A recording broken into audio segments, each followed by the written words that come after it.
Hi friends, எல்லாருக்கும் வணக்கம். இன்றைக்கி நம்மளோட வீட்டில் பார்த்திங்கன்னா நல்லா எம்மியாக டேஸ்ட்டாக வீட் ரவா வச்சுட்டு பாயசம் தாங்க பண்ண போகிறோம். ரொம்ப நல்லாயிருக்கும். நல்லா க்ரீமி ஸ்ட்ரக்சரோட ரொம்ப சூப்பராக இருக்கும்.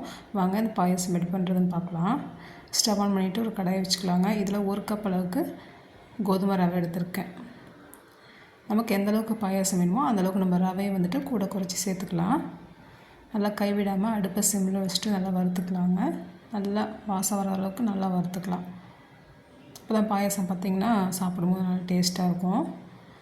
ரவை நல்லா வறுத்ததுக்கப்புறம் ஒரு பாத்திரத்தில் மாற்றி வச்சுக்கலாம். அதே கடாயில் 2 ஸ்பூன் அளவுக்கு கீ விட்டுக்கலாம். நல்லா மெல்ட் ஆனதுக்கப்புறம் வீட்டில் என்ன நட்ஸ் இருக்கோ நம்ம கட் பண்ணிவிட்டு சேர்த்துக்கலாம். நான் வந்து வால்நட்டும் பிஸ்தாவும் சேர்த்துருக்கேன். லைட்டாக நல்லா கலர் சேஞ்ச் ஆனதுக்கப்புறம் ஒரு தட்டில் எடுத்து வச்சுக்கலாம். அதையும் பாருங்கள், இந்தளவுக்கு வறுத்தா போதும். இதையும் தனியாக எடுத்து வச்சுக்கலாம். அதே நெய்யில் பார்த்திங்கன்னா நம்ம வறுத்து வச்சுருக்க ரவையை சேர்த்துக்கலாம். கோதுமை ரவையை சேர்த்துட்டு லைட்டாக அந்தளவுக்கு மிக்ஸ் பண்ணி விட்டுக்கலாம். பாருங்கள், இந்தளவுக்கு மிக்ஸ் பண்ணி விட்டுட்டு பால் சேர்த்துக்கலாம். இதோட நான் ஏற்கனவே பார்த்திங்கன்னா பால் காய்ச்சி நல்லா ஆற வச்சு வச்சுருக்கேன். நல்லா திக்கான பாலாக எடுத்துக்கலாம். இப்போ பார்த்திங்கன்னா பாயாசம் வந்து டேஸ்ட்டாக இருக்கும். நல்லா ஆடையோடு சேர்த்துக்கலாம். நான் வந்து பார்த்திங்கன்னா ஒரு 1/2 லிட்டர் அளவுக்கு பால் சேர்த்துருக்கேன். நல்லா கலந்து விட்டுக்கலாம். அடுப்பை பார்த்திங்கன்னா ஃபுல்லாக சிம்லேயே வச்சுட்டு நம்ம ரவையை வேக வச்சுக்கணும்.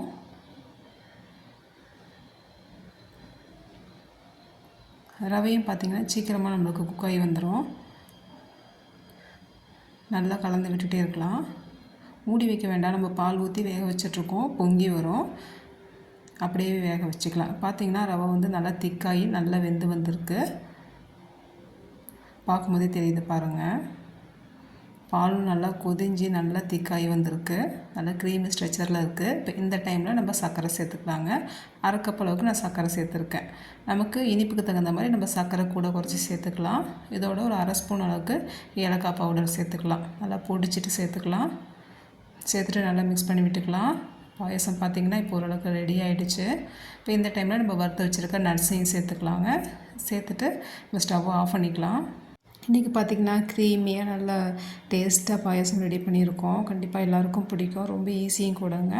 இந்த மாதிரி பசங்களுக்கு செஞ்சு கொடுங்க. கண்டிப்பாக விரும்பி சாப்பிடுவாங்க. எல்லாருமே சாப்பிட்லாம். வீட்டில் இருக்கவங்க எல்லாருமே சாப்பிட்லாம்.